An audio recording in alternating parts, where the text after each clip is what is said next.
Hi team, so welcome to episode 17 of Between Two Couches.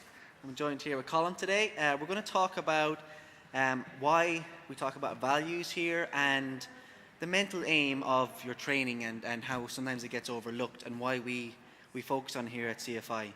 So Colin, tell me a little about why values. Well, I'm going to borrow an expression from American football that it ain't about the X's and the O's, it's about the Jimmies and the Joes.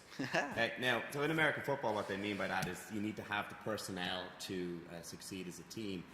But if you look at like the best coaches or recognized as the best coaches throughout history, let's look at our sport and it's Ben Bergeron, Max Elage, OPT to an extent. Look, outside our sport, you're looking at Vince Lombardi, Phil Jackson with the Lakers, and Michael Jordan in the Chicago Bulls.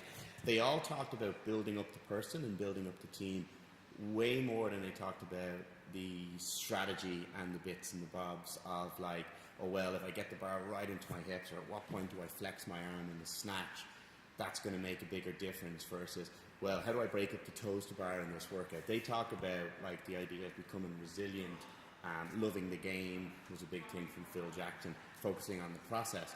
I mean, these guys are infinitely more successful and have way more coaching hours than us, so why are we reinventing the wheel with that, And then Glassman himself, to bring it right back to our sport and what we do, he said the greatest adaptation in CrossFit is between the ears. Yeah. So we said, okay, instead of just hoping this stuff magically happens by programming thrusters and burpees, let's talk to our athletes daily about the mental changes that can happen. Yeah, absolutely. So the point I'm picking up on there is the big thing is you're saying all these top coaches, they're focusing on more than just like that breaking parallel or getting a lockout on the overhead or hitting the 3-pointers or whatever. They're trying to build the overall person, and the mental side is massively neglected, mostly by most people. It seems when they're trying to work their way up from, say, beginners or new to a top level kind of a athlete or whatever. Why limit ourselves to only getting a little bit more muscle mass and a little bit more lung capacity from what we do here when we can get so much more out of it? Yeah. And like the people who buy into it, which is one of kind of the traits, is how much you buy into anything you're doing. Yeah. Whether it's, making sales calls in work or putting them through the best Excel spreadsheet, cooking the best dinners you can for your family, being present when your girlfriend's talking to you, all these things, like, bring it back to training. Why just get a little bit more muscle mass here? Why not get those benefits out of it by dedicating yourself to the process and looking at the whole person? Absolutely. Which is more than just, how strong your biceps are. Yeah. So talk a little more about the mental aim then. So for here at CrossFit Ireland, we put on the board a physical and a mental aim. So tell me a bit more about that and why do we do that? And like you said, I mean, obviously we've touched on it. It's to give the members a little bit more, to get them to kind of tap into a little more fitness they have probably by utilizing their brain that they don't really kind of do mostly, do they? Yeah. Oh no, well, I don't say it's like we don't do, but when you're starting off, it's very easy to think, okay, well, there's a 4-kilo kettlebell, there's an 8-kilo kettlebell, there's a 12, and that's easy to see because it's very physical and it's very noticeable. Where if you say work on your humility, that's how do I work on my humility and why is it important? Well, if we're humble, we're going to be open to growth, and if we're open to growth, we're going to find new ways to better ourselves, become happier, fitter, healthier, achieve our goals. Yeah. So the physical aim and the mental aim kind of came up when essentially when I started having more coaches delivering the program. Yeah. And I could look at a workout and I know what I want to get out of this, what I feel we as a group need.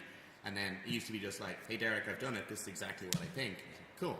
But now I've got to communicate that out to five members of the coaching team. Yeah. So it was better to say, right, today guys we're working on aerobic capacity, we don't want the heart rate to spike. Or yesterday's workout, we're redlining.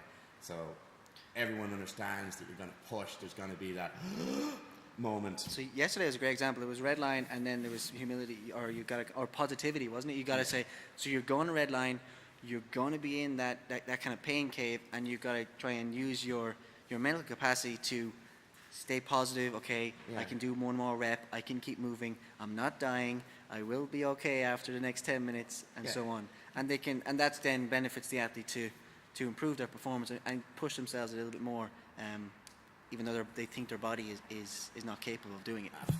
You've got it in one there, hole in one. And I say hole in one because Bob Rotella, who's written a lot of golf sports psychology books, and it's applicable to everyone.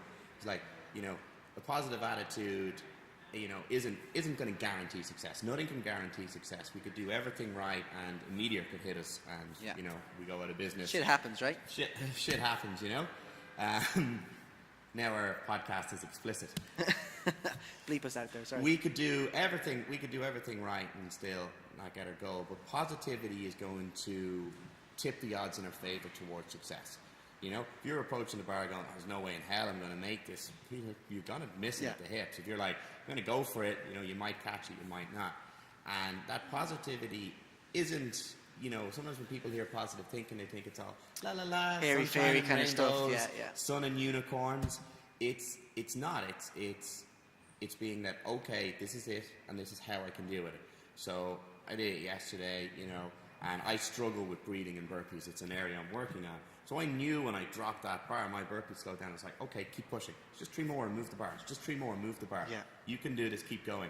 That's way better for me mentally than going, "Oh my God, I'm out of breath. Oh my God, I'm out of breath. Yeah. I have 36 more of these to go. It's only 2 minutes into the workout. I hope the time cap can save me." Absolutely. That's not helping me. So we know as coaches that when we design this, that's what's likely going to happen to an athlete when they get in, is they're going to feel that shock. And we've prepared them for saying, guys, you're going to get to that second round and there's going to be a big shock. Yeah. And coming up on Saturday's workout, we can say, guys, at this point, you're going to feel your grip going. So this is where you've got to work on strategy and work on it. But like that, giving them that kind of a mental aim, it gives them a kind of that edge, because like you said there yesterday, guys, you're going to feel that suck on the second round of burpees, and we're giving you a heads up, and we're asking you to kind of focus on what you're thinking in that moment and be a little more positive about it. So then that gives them the heads up, and they can change their thought process. Say, okay, here it is now, and I'm going to think about doing 1 more rep or 3 more reps, and not think about the negative side of it. And that's something that, if you're not actually thinking about it, and you just go into a workout and it's like, okay, 20 on 59, let's go. And then all of a sudden it's a massive shock, right? To some people, it's like they're like 14 into the 21s, and they're like, oh, shit. And they weren't prepared. They didn't have that kind of the mental aspect. They were like, okay, this is what it's going to feel like, and here's how I'm going to kind of plan and strategize through that. It comes back to kind of that our goal setting stuff, our whoop if then plan. If I get out of breath, or if I hit the wall, then I'll take 5 deep breaths, or I'll break it down to 3s, or whatever. It all depends on the workout. Having that mental strategy is going to benefit everyone in whatever kind of sport or athletic kind of venture they're in, right? Take it outside, and it's gonna benefit you. That if you think that everything's gonna be easy, and then you take that's the kind of easy part is in training here at 2059, but you can take them traits and that kind of thought process then into everyday life. Yeah, absolutely. Work, relationships, whatever kind of. Yeah, and that's what we want. We joked last week in our story time that no one comes to us and says, I really want to dial in dumbbell snatches and toes to bar. No one ever sits down. I want to walk on my hands day one. Yeah, I want to walk on my hands, and you know what? I really need to know the difference between a drop snatch and a snatch balance. I need to dial that in. No one says that, but they want to get better at life. But then you get into it, and that's cool, because that means you're now developing in confidence, and it's important to take a step back and recognize how much you've grown. Mm-hmm. But on a pure fitness point of view, Max Elage is he's geeked out on this stuff. And the person who's doing thrusters and double unders and is going, I hate thrusters. I just can't stand them. This is horrible. I wish we were running. I wish we were back squatting. Yeah. They're getting less fit than the person who's like, I'm out of breath. This is good. This is getting me towards my goals. Yeah. So when I'm working on deadlifts or pull-ups or burpees, three of my areas that I found from the open I need to work on, that's a struggle, It's not like my deadlifts became easier. It's as I'm struggling, this is getting me better for that 17. It's that different mindset. 18. Yeah. It's the mindset change. Yeah. It's not making anything easier as such. It's just your thought process and your mental kind of aspect is you've flicked the switch. It's this is improving me. Yeah. I'm improving. I'm pushing the needle a little bit closer to where I want to be, and that I mean that will give you then the mental edge on life. You blow a tire on the way home. You might flip the lid, say life is terrible, blah blah blah. But like, there's so much transfer from what we do in here with our training, and then take it into real life situations where cause like you said, shit happens, right? Yeah. So I mean, that's kind of the mental aim and our value stuff. So like, let's talk a little about the traits of a kind of a successful athlete, and what does that look like for people? Yeah, well, we talk about it quite a lot as well, because we feel why deny people that growth in here? You know, we've got them as a captive audience for an hour. Why not just, like, instead of going, hey, today guys, you're doing single leg squats and snatches because we said so, we're like, you're developing skill, you're developing balance, you know, you're developing then your pacing strategy and your humility. And we find the positivity, humility, these are big ones, and then your enthusiasm, how much effort you can put in. But one of the biggest things, because we've talked about values, that I was thinking about before we sat down, is the identity side of it. You know, if you start becoming someone who, like, I am someone who puts the work in even when it's tough. Yeah. You know, I am someone who shows up to class even when I'm sore and tired. I am someone who will listen to coaches even if I think I'm more experienced than them. You know, so like, you know, I'm your coach, but when I'm working out and you're saying tight back from the floor, I might be like, no, I think it's my press out, but, you know, you're the one seeing it, you're the one camera. If I'm like, I'm the one who listens to coaching cues, I'm going to get better. I'm the one who puts the work in. And this is something, like, again, you can get from watching, like, the likes of Fraser. You know, he's the one who does the work he doesn't want to do, as in his own words. So, and sure, the gym is the easy thing because we're in here and we're talking about burpees, kettlebell swings, your toes to bar. But he's also the one who spends 8 hours a day stretching on his off day. Yeah. He's the one who'll just plonk himself down in the sitting room and stretch. And that's the type of identity thing. So, you know, I'm the type of guy then who gets up and does my mobility. I take my rest, or I take my fish oil, or I say no to the pizza because I know it's not going to help me with my goals. Yeah. You know, sure time the pizza might feel delicious when I'm eating it, but then I feel bloated. Yeah. So I think kind of creating that identity of I'm the one who is going to be positive when a workout comes up. And again, it's work. Like, it's easy for us to sit here and say this, and we all struggle with it. We get through workouts and like, I'm tired today. And you're like, no, I got to flick the switch, or knees hurt from squatting, or back's tired from all these pulls, to give you a weightlifting context. I think it's very much down to the identity you can create amongst yourself, and how you do that is brick by brick, piece by piece, moving the needle, whatever analogy we like to use. Yeah. So today, okay, I'm the one who, you know, when I start getting out of breath, I focus on the movement. I don't start letting my mind wander. Yeah. You know? Yeah. I'm the guy who stays after class and does his rehab work, or his prehab work. I think that's sort of the overall encompassing thing about being coachable and pushing your teammates on and all that. Absolutely. Okay, Colin, I think we've covered pretty much everything. Anything else you wanted to add?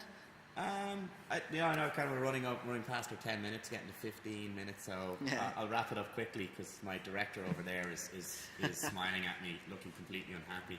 I'm not sure if he's suitable to go on camera today.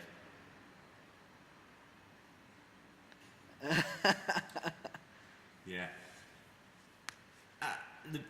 The identity, and then finally ownership. Yeah. So whatever's going wrong in your training, it's owning that. Yeah, that's a big thing. People like to, or some people, I mean, if they're having a struggle, they like to say, oh, it's because of this, or it's because of the environment, or I didn't sleep well, or I didn't eat enough food, and that's only going to get you so far, right? You have to say, well, I can go to bed earlier, or I can meal prep, kind of stuff like that, or I have control of what I think when I'm in those situations, right? Yeah, absolutely. And ownership is something we all struggle with, like, oh, he didn't do this for me, you know? Oh, it was too noisy and there was kids in the gym on Saturday. If you flick that to, I let this happen, and how I'm going to solve it is I'm going to work on noisier environments. Yeah. You know, there was a very popular story, Christopher Summer of Gymnastics Bodies tells it, okay? And He was like, this girl was like world Olympic class gymnast, but she always did her routines when she was ready. So her coaches, her team, all waited for her to be ready with the balance beam, and then she did that. But she didn't get that in the Olympics, and she crumbled. Okay, and this is a girl who's dedicated her life. You know, she was part of the Eastern Bloc, so probably dedicated some chemical enhancements to it as well. But she struggled on it instead of taking the environment that I'm the one in charge. So, you know, like, oh, I'm not getting where I want to do because my coach isn't programming enough bicep work for me to get my pull-up. Or, you know, I'm not getting the support and I don't have the training partners. You know. Well, like, you can even use me as an example there. World Championships last year. Yeah. My clean and jerk warm-up, I lost 10 minutes because there was changes, things that I couldn't control, and I ended up bombing. It's still on me, right? And since now we do more work, 2 minutes rest in between, so that'll never happen again. Yeah. So where's the ownership for you is that I have to deal with that. You know? Like, it's not... I can't blame anyone else. Like athlete A and athlete B who bumped above and took away 4 minutes of my rest time. It's like, I was unprepared for that. I didn't watch the boards closely enough. Yeah. Or I didn't communicate clearly enough to my coach in the day to watch the boards for me. Yeah. You know, in the same way that, oh, my back is sore from deadlifting. I didn't communicate, or I need to communicate to my coach that things hurt. You know, no one's a mind reader. You know, we all presume everyone else is, but nobody is. You know, focusing on the mental side, you'll get so much more out of it. Your identity, and then working on ownership, which is that's hard. They're all hard things. That's to do. humbling, right? Working on ownership, taking the responsibility for where you are in your life, in your fitness journey. Yeah. That's really challenging for most people. It's your fault. I'm pointing at Derek now, just so you guys all know. Okay. He's so dreamy. So we'll wrap it up with that, team. Thanks, Colin. If you have any questions or comments, anything else you would like us to discuss, just drop us a message or a comment below. Hit a like, share. Thanks very much. See you next time.